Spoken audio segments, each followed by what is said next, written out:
rice. It's the most common dish everybody eats. Fried rice.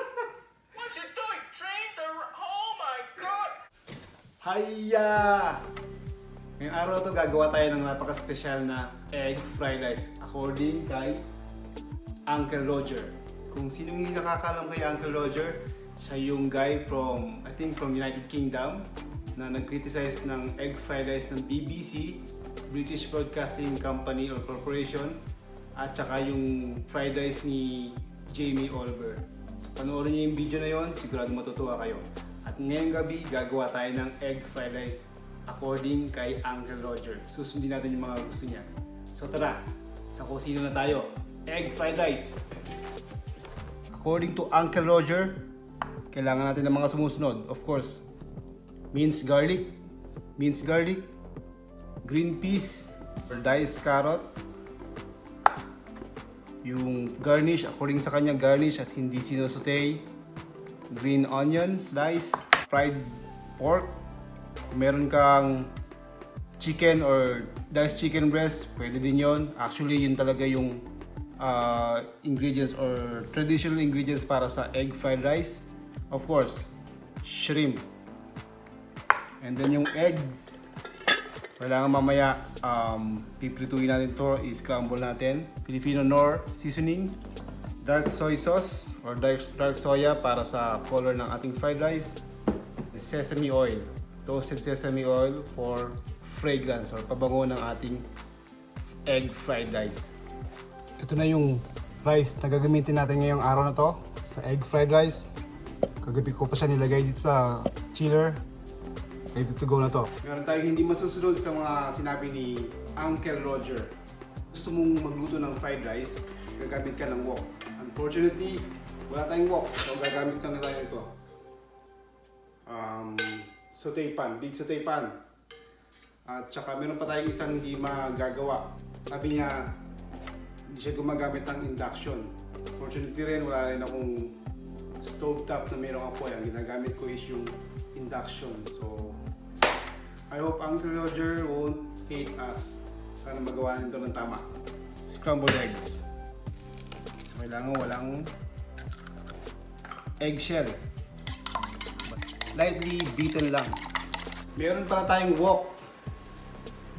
Ang hindi natin magagawa, meron pala tayong wok. Ang hindi natin magagawa, fire. Induction pa rin ang gagamitin natin kasi wala akong stove na merong fire. So, unahin natin iprito yung eggs. Kailangan hindi masyadong mainit, hindi na masyadong malamig.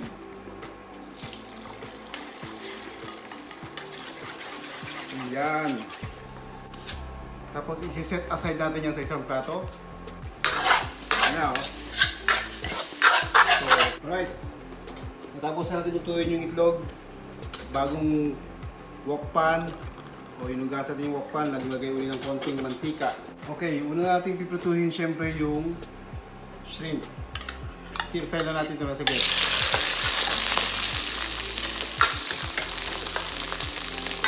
Yan. Stir fry lang. Hanggang sa mamulo lang siya, hindi mo siya pwedeng i-overcook. Hanggang sa mamulo lang. Sunod na natin yung ating fried crispy pork. Stir fry mo lang saglit hanggang sa maging crispy na yung pork. Garlic. Masyadong marami to pero mga 3 tablespoon lang. And then yung ating rice. Siguro mga 4 cups to.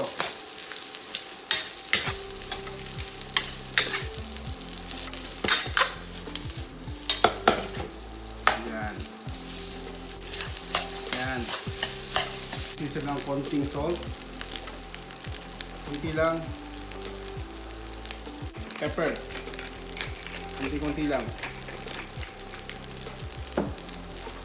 Then mix ulit. Seasoning.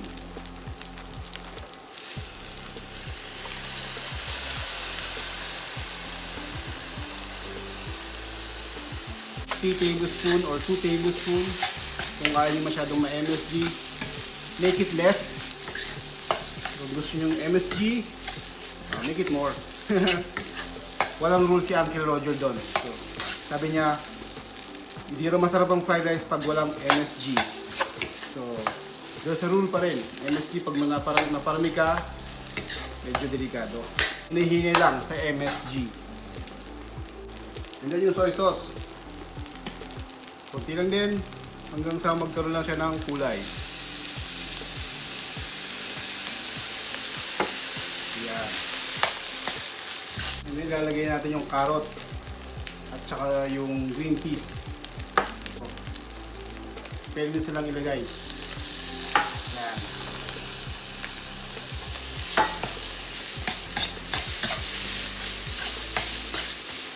Yan o. Diba? Yung scrambled eggs natin. Lagyan natin yan. Yan. Ayan, napakabig ng fried rice. Para siyang actually, yang chow fried rice yung gusto sabihin ni Uncle Roger. So, ewan ko kung sa Hong Kong or sa Macau or somewhere in China, kung anong tawag talaga dito. Tapos maglagay tayo ng konting ginawa natin last week. Yung homemade sriracha sauce para may konting heat or may konting heatness. Konti lang. Yan lang o. Para may konting heat. Para matikman din natin yung ginawa nating homemade sriracha. Kung yung gustong makaalam kung paano ginagawa to, maglalagay ako ng link sa description box. Lalagay na natin itong green onion. Yan. Yan. And then, last, yung pampabango. Sesame oil. Optional lang pala yung sriracha sauce kung gusto nyo maglagay o hindi. Yan. Pampabango. Sa ating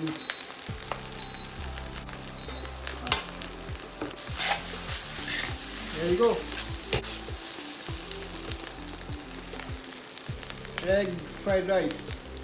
Uncle Roger's favorite fried rice. And that's it guys.